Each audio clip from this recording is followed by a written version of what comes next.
Thank you, Sharasa, for your very warm and very kind words. Now I would request Honorable Acting High Commissioner of Pakistan, Mr. Wajid Hassan, for concluding remarks, please. Ladies and gentlemen, Acting High Commissioner. Very dear brothers from Sri Lanka, brothers and sisters, my colleagues at the Pakistan High Commission, members of Pakistani community, thank you very much for joining us on this very important day. We know that Sri Lankans, they are celebrating their Independence Day. So this week would be the celebrations. We are with you celebrating the Independence Day, and thank you very much for taking our time to join us to show solidarity with the Kashmiri people. Your coming here on a working day means a lot for Pakistan and especially for the people of Kashmir. I will not make a traditional speech. I will just present you some facts. I will pose a few questions. The facts would be for the consumption of my Sri Lankan brothers and sisters. And the question is to the international community. Let's start with the very basic facts. What is 5th February? Why have we come here? Just a school day child's book that it is to commemorate and show solidarity with the Kashmiri people and show Pakistan's support and commitment towards the people of Indian occupied Jammu and Kashmir, their ongoing freedom struggle, and to pay homage to Kashmiri martyrs who lost their lives fighting for Kashmir cause. Now you come here, thank you very much, but as a test of your support for this humanitarian issue, please take out your calendars and mobile phones. It's very easy to set a reminder for next 5th February. I will be personally waiting for your confirmations next time for attending this day. This is because to show solidarity, you do not need invitations. As you all know that Kashmir is one of the oldest unresolved issue on the agenda of Kashmir on the UN, as rightly pointed out by Madam Suraya. In utter defiance of various UN resolutions on Kashmir calling for plebiscite, what India did is that on 5th August 2019, Indian federal government revoked Articles 370 and 335A of its own constitution, thereby withdrawing the special status of Jammu and Kashmir, which gave the region a degree of autonomy and took the territory under complete Indian administrative control. In blatant violation, yet another violation of the international law and going against all the UN resolutions, on 11th December 2023, Indian Supreme Court's 5-member bench upheld the unjust decision of federal government. It was, what do you call, against all morality, all laws, all resolution. Ladies and gentlemen, against this backdrop, now I request your undivided attention for just 30 seconds. The period I have chosen is from 1989 to 2023. So this makes 34 years, just 34 years. If you calculate the days in those 34 years, it comes to 12,410 days. And the people, Kashmiri people who were martyred in those 12,410 days was 96,285. So it's a simple mathematical calculation that average per day 8 Kashmiri peoples since 1989 have been martyred. 8 people.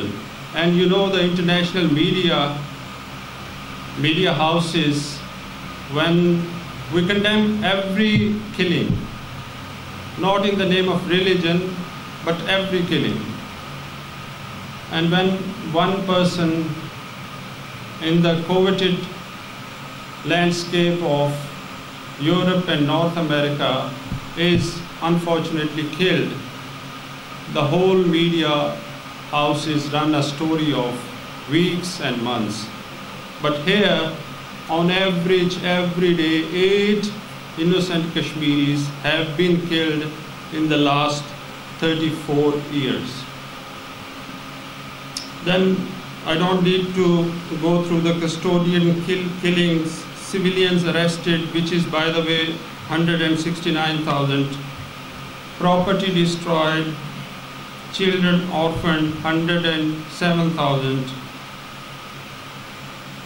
and women raped, 11,263. This we are talking about human beings. And then when we highlight the plight of these Kashmiris, when we expose the brutal killing machinery of India, our voices are ignored. Ladies and gentlemen, if the atrocities are committed by a nation from Mars, we are hushed in the international media. But I say, if the atrocities are committed by a nation from Mars, I would name, blame, and shame that nation. But of course, what can I say? What name I take if it is a state-sponsored terrorism by India? Of course, I have to take the name of the oppressor. But world would not listen to me if it is the so-called largest shameless democracy in the world. World would not listen to me because it's a regional aggressor and hegemon, and international powers have economic stakes in it. World is much more interested in its Bollywood than the actual theater where every minute innocent people are being killed. Are we living in a world where value of human beings is judged as per geographical, racial, and religious placement? Are some individuals more equal than others? Their lives more valuable than others? How many more lives, how much more honor Kashmiris have to sacrifice to get blessed attention of the world? And then slowly and gradually, the struggle for their rights, freedom, and quest for peace was tagged as terrorism. Those who would refuse to toe the lines of the aggressor would be declared as harboring the terrorism. Ladies and gentlemen, my request to you in connection with this day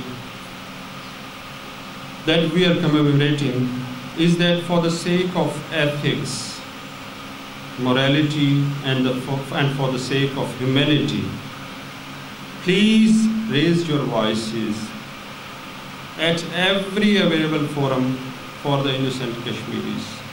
When I call the forum, it does not mean you need dice or a hotel space.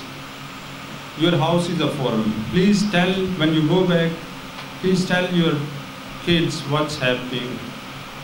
Now, they have put a tag that these pictures, they are too graphics. You can't tell your kids about the killings. You can't show these pictures to your kids. But we need to tell our kids the reality, what's happening, so that if not today, tomorrow, there are people who know what is going on in Kashmir. In the end, a resolve that we, the Pakistanis, have the resolve, the courage, the determination and will to inshallah stand for the rights of Kashmiris. We will keep doing that even in the face of all odds and every and any eventuality. We will keep raising our voices, come what may. Thank you.